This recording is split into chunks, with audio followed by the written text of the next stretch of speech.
అందరికీ నమస్కారం. భారత్ మాతాకి జై. నరేంద్ర మోడీ గారి బీజేపీ ప్రభుత్వం కేంద్ర ప్రభుత్వంలో ప్రవేశపెట్టినటువంటి సెంట్రల్ గవర్నమెంట్ స్కీమ్స్ గురించి మనం తెలుసుకుంటాం. అందులో భాగంగా ఉజాలా ఉన్నత జ్యోతి ఎల్ఈడీస్ ఫర్ ఆల్ ఉజాలా పథకం గురించి మనం తెలుసుకుందాం. ఉజాలా అందరికీ అందుబాటులో ఉండే ఎల్ఈడీల ద్వారా ఉన్నత జ్యోతి ప్రారంభించబడింది. ప్రధానమంత్రి గారు 2015 జనవరి 5న ఈ పథకాన్ని ప్రారంభించారు.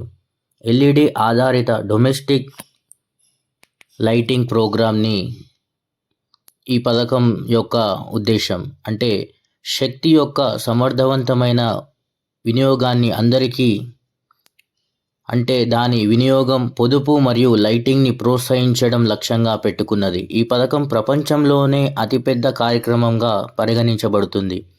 నివాస స్థాయిలో శక్తి యొక్క సమర్థమైన వినియోగాన్ని ప్రోత్సహించడం లక్ష్యంగా ఈ ఉన్నత జ్యోతి యొక్క ప్రధాన లక్ష్యం.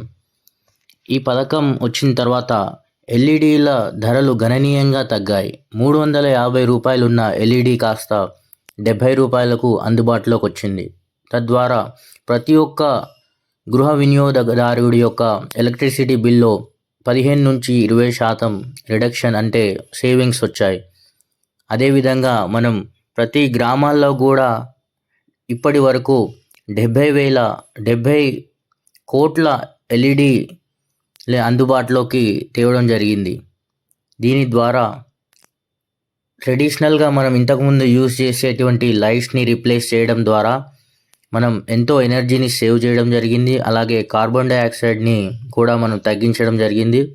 ప్రతి ఒక్క గ్రామాల్లో, దేశంలో ఉన్న ప్రతి ఒక్క గ్రామంలో కూడా ఎల్ఈడి యొక్క చేరికతో ఎంతో విద్యుత్ని మనం ఆదా చేయడం జరుగుతుంది. తద్వారా వినియోగదారుడికి పొదుపు చేసే అత్యుత్తమమైన ఈ పథకాన్ని దేశంలోని ప్రతి ఒక్కరు కూడా ఉపయోగించుకుంటున్నారు. మీకు ఇంతకుముందు గమనిస్తే ఒక్కొక్క ఎల్ఈడి బల్బు 250 నుంచి 350 వరకు కూడా ఉండేది. అది కాస్త ఇప్పుడు 70 రూపాయలకు తగ్గింది. ఈ స్కీమ్ ద్వారా చాలా లబ్ధి పొందిన గ్రామాలు ఉన్నాయి. భారత్ మాతాకి జై.